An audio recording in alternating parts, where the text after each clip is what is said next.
सिंध में जेकी ॿाराणियूं रांदियूं अणलभ थींदियूं पियूं वञनि, चीकलो बि उन्हनि मां हिकु आहे। चीकलो, जंहिंखे लाड़ वारे पासे चीचड़ो बि चवनि, कॾहिं ॻोठनि जे ॿारनि जी बहितरीन विंदुर सम्झो वेंदो हो। चीकलो ॻोठ जे विच में या माल जे वथाण में खोड़ियल मिलंदो हो, जंहिं ते सुबुह शाम ॿारनि जी रश नज़र ईंदी हुई। चीकले जी बनावट में 2 काठियूं इस्तेमालु थियनि थियूं, जिन मां हिक खे मुनी या कीरो ऐं ॿी काठीअ खे लाटण सॼो वेंदो आहे।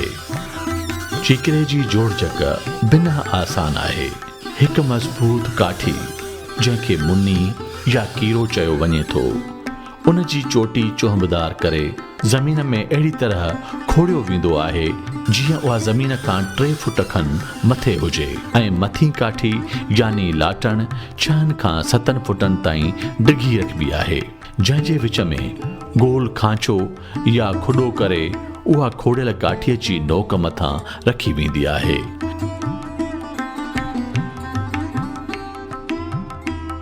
मुनीअ जी चोंब लाटण जे खुॾे में चुभी बीहंदी आहे। उन खां पोइ हिकु ॿार लाटण जे हिक पासे खां लांग वराए ईअं बीहंदो आहे जीअं कंहिं वहुट ते वेहबो आहे, ऐं ॿियो ॿार साम्हूं लाटण जे ॿिए तरफ़ साॻीअ तरह लांग वराए वेहंदो, ऐं पहिरियों ॿार हेठि थींदो त साम्हूं वेठल ॿार मथे खॼंदो, ऐं वारे वारे सां 2 ॿार ईअं हेठि मथे थींदा ऐं लोॾा खाई गदगद पिया थींदा।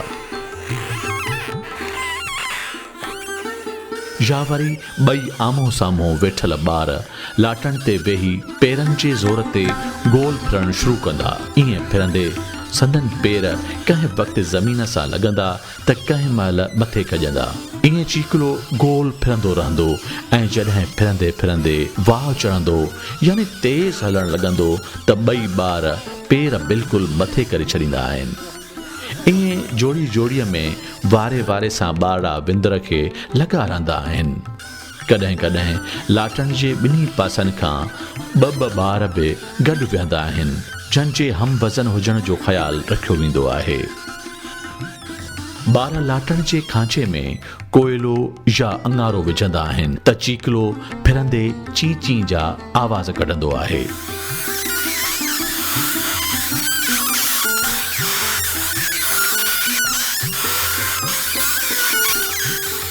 चीकले जो रांदि सां गॾु हिकु ॿियो कारज पिणु आहे।